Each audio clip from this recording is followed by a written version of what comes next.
सियावर रामचंद्र की जय। अकारण करुणा वरुणालय भगवान श्री राम के पावन चरित्र जो हमारे तन मन और आत्मा को पवित्र करते हैं। भगवान श्री राम वन को चले गए, महाराज दशरथ स्वर्ग सिधार गए।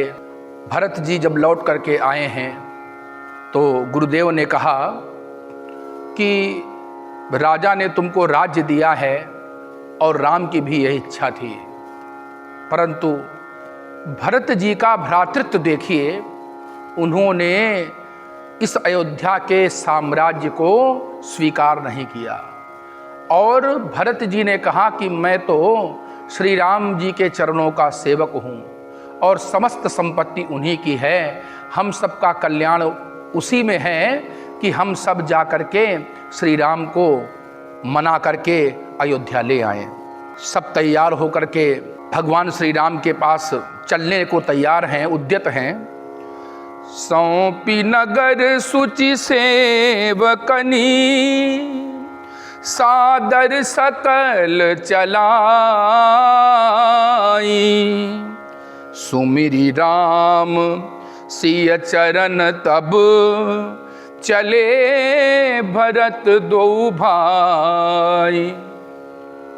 सुंदर और सुशील मंत्रियों को नगर की रक्षा में लगा करके माताओं और गुरुजनों सहित समस्त संपत्ति भगवान की लेकर के भगवान की ओर चल पड़े हैं।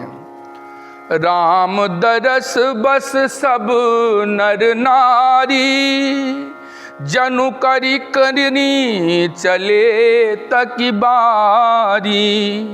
बनसिय राम समुझि मन माही, सानुज भरत पया देहि जाही। भैया राम वन में हैं, सीता वन में हैं, छोटे भाई लक्ष्मण वन में पैदल चल रहे हैं, इसलिए भरत और शत्रुघ्न ने रथ का परित्याग करके पैदल ही चलना स्वीकार किया। देख स्नेह लोग अनुरागे, उतरी चले है गए रथ त्यागे।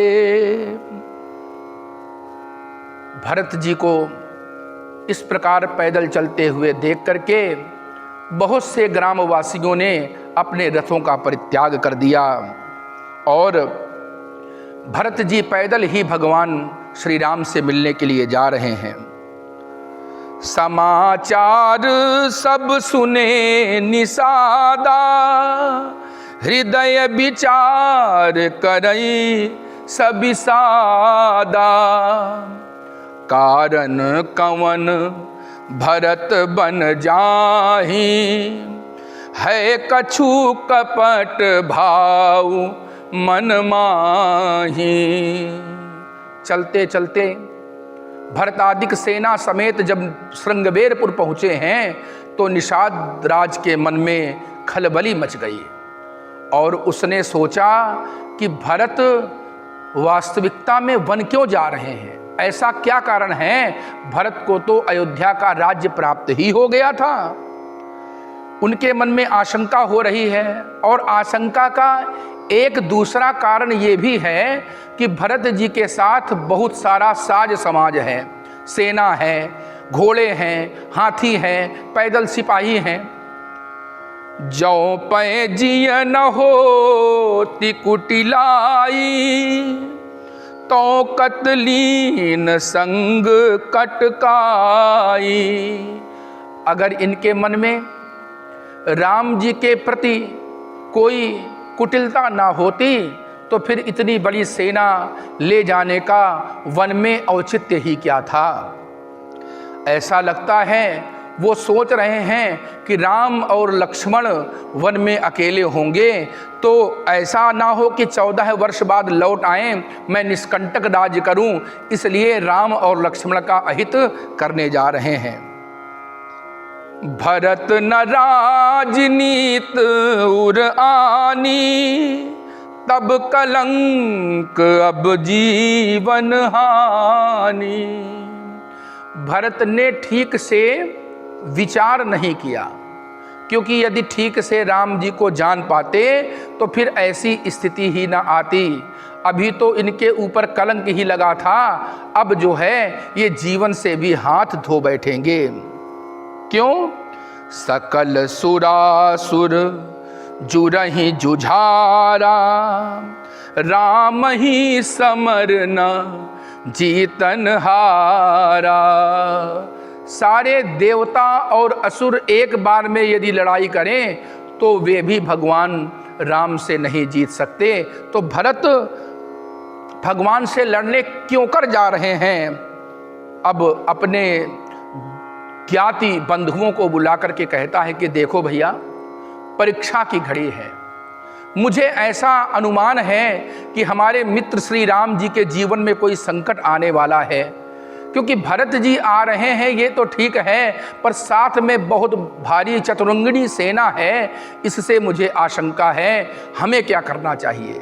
अगर हम मित्र हैं, यद्यपि मुझे मालूम है कि मैं भरत से जीत नहीं पाऊंगा, अयोध्या की सेना के आगे मैं टिक नहीं पाऊंगा, लेकिन मेरे प्रिय वीरों, आज परीक्षा की घड़ी आ गई है।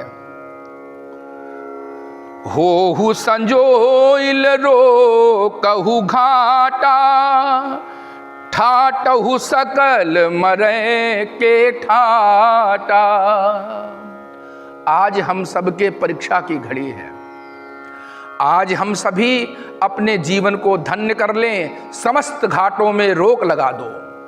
प्रत्येक घाट में कोई ना कोई योद्धा खड़ा हो जिससे कि भरत उस पार ना जा पाए। और दूसरी बात यह है, मैं क्या करूंगा? सनमुख लोह भरत सन लेऊं, जियत ना सुर सरी उतरन देऊं। और मैं स्वयं भरत के सामने लड़ने को जाऊंगा। अपने जीते जी भरत को गंगा के पार नहीं जाने दूंगा। ऐसा सुंदर सौभाग्य है मेरा। समर मरन पुनि सुर सरि तीरा, राम काज क्षण भंगु शरीरा। अरे, किसी भी योद्धा की यदि युद्ध में मृत्यु हो जाती है तो उससे बड़ा भाग्यशाली कोई और दूसरा नहीं है। समर मरन पुनि सुर सरि तीरा। लोग तो तरसते हैं गंगा के किनारे उनकी जो है मृत्यु हो जाए, अथवा उनका शव जो है वो गंगा के समीप पहुंच जाए। मैं तो गंगा के समीप ही रहता हूं। एक तो युद्ध का मरना, फिर गंगा का किनारा, तीसरी बात यह है राम जी का काज सबसे बड़ा है। राम काज कीन्हे बिन मोहि कहाँ विश्राम, हनुमान जी भी कहते हैं। और शरीर तो वैसे भी क्षण भंगुर है। क्षण भंगुर जीवन की कलिका, कल प्रात को जाने खिली ना खिली मलया गिर की।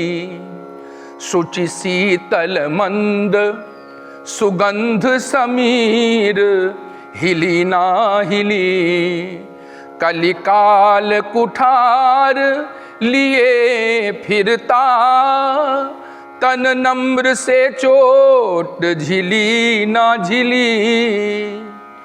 भजले हरि नाम अरि रसना, फिर अंत समय में हिली ना हिली।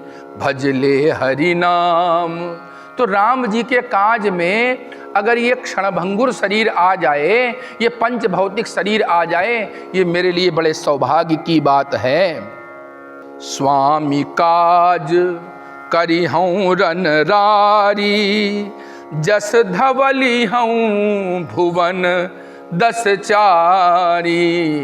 युद्ध में जय और पराजय तो होती ही रहती है। मैं राम जी का काज करके 14 भुवनों में विख्यात हो जाऊंगा। मेरी लोग जय जयकार करेंगे और मुझे ऐसा मानेंगे कि इन्होंने अपनी मित्रता का पूरा धर्म निभाया है। तजऊं प्राण रघुनाथ निहोरे, दुहु हाथ मुद मोदक मोरे। अगर राम जी के लिए मैं प्राणों का परित्याग कर दूंगा तो मेरे दोनों हाथों में लड्डू हैं, ऐसा समझो। साधु समाज न जाकर लेखा, राम भगत महु जासु न रेखा। जाय जियत जग सो मही भारू, जननी जौबन बिटप कुठारू। अरे उस व्यक्ति को धिक्कार है जिसकी समाज में बड़ाई ना होती हो, साधु समाज, संतों का समाज जिसकी चर्चा ना करता हो, और जो राम का भक्त ना हो उसको धिक्कार है, उसका इस धरती में जन्म लेना ही व्यर्थ है। बेगहु भाई हूँ सजहु संजो, सुनी रजाई कदराई न को। चले निषाद जोहारी जोहारी, सूर सकल रन रूचई रारी। भगवान श्री राम को हृदय में धारण करके वे सब चल पड़ते हैं और भरत जी से लड़ने के लिए।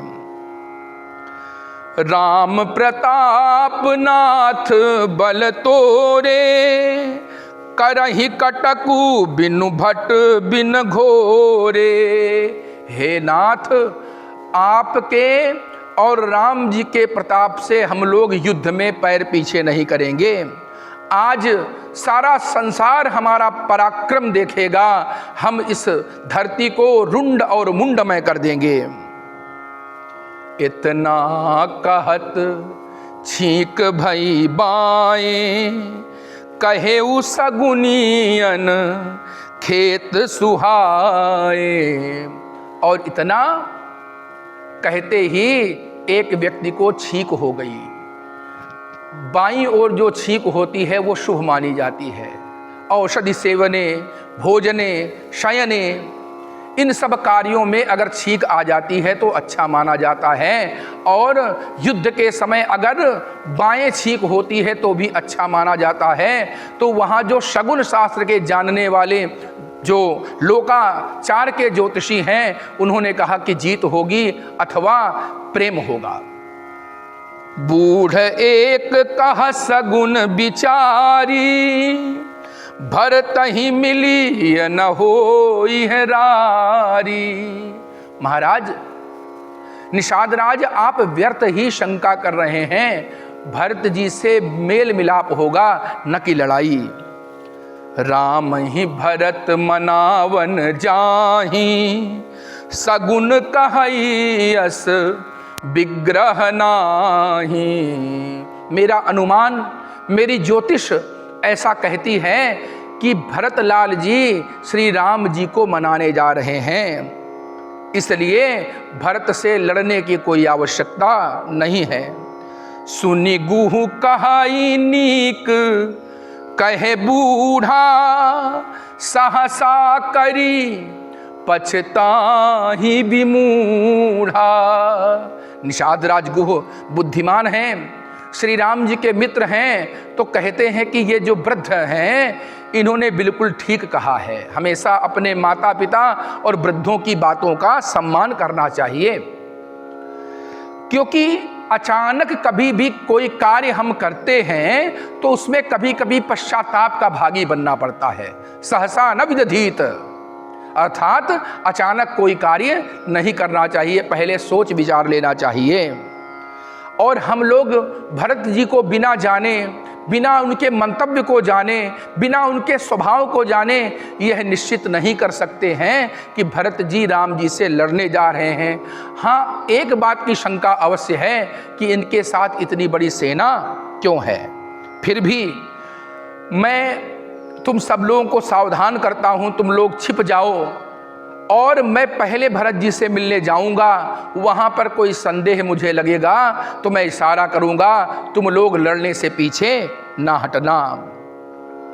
ऐसा कह करके सुंदर सुंदर भेंट लेकर के निषाद राज जी भरत के समीप जा रहे हैं। और जैसे ही भरत जी ने सुना कि राम जी के मित्र आ रहे हैं, तो भरत जी ने राम सखा सुनी संदनु त्यागा, चले उतरी उमगत अनुरागा। भरत जी पैदल ही मिलने चल पड़े हैं निषाद राज से, और निषाद राज से मिल करके बहुत प्रसन्न हुए। ऐसा लगा मानो राम और लक्ष्मण से भेंट हो गई है। धन्य धन्य धुनि मंगल मूला, सुर सराही तेहि बरसहि फूला। आज देवता भी निषाद राज गुह की प्रशंसा कर रहे हैं कि धन्य है, आज इसके समान कोई नहीं है। अरे ये निषाद राज, और कहाँ अयोध्या के राजा राम, और कहाँ राम के लघु भाई भरत जी। भरत जी श्री राम जी के समान आदर दे रहे हैं आज श्री निषाद राज को। और वैसे भी जो लोग राम के मार्ग में चल पड़ते हैं, उनका जीवन पवित्र ही हो जाता है। वहाँ पर जाति पात धन धर्म बड़ाई की कोई आवश्यकता नहीं रहती। जो राम को जान जाते हैं, उनके जीवन में हर प्रकार से कल्याण होता है। अरे भाव कुभाव अनख आलसहूँ, नाम जपत मंगल दिसि दसहूँ। राम राम कही जे जमुहाही, तिनहि ना पाप पुंज समुहाही। जो राम राम कह करके जम्हाई ले लेते हैं, उनके भी पाप नष्ट हो जाते हैं। फिर ये तो राम के मित्र हैं। निषाद राज बड़े ही पवित्र मन से भरत जी से मिल रहे हैं। सियावर रामचंद्र की जय।